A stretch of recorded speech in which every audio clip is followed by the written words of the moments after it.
Hey everybody and welcome back.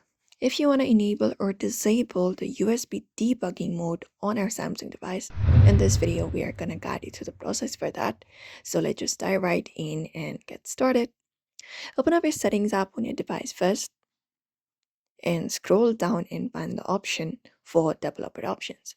So tap on developer options, and if this option is not enabled, you can directly go ahead and enable it by tapping on your build number 7 times. And you can scroll down to find the USB debugging option. Usually when you scroll a bit and go to the debugging section, you can easily find the option for debugging. So you can just go over and find it up. And once you find this debugging section right here, what you need to do is basically find the option for USB debugging and toggle the switch on.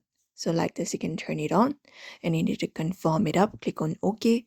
And this is intended for development purposes only. You can use it to copy data between your computer and your device, install all the applications on your device without notification, and read the log data. So you can tap on OK. And once that is done, it should be enabled.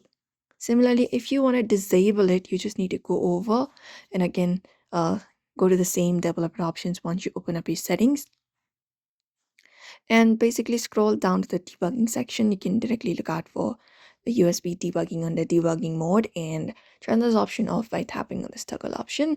And again, confirm your choice and it should disappear. And that is it. So this is how you enable or disable the USB debugging mode on your Android device. Pretty quick and easy, but it's a security risk if left on with untrusted devices or disable. So you can disable when not in use, and that's it. So we hope this video was helpful to you. Do not forget to give this video a like and also subscribe for more tips and tutorials.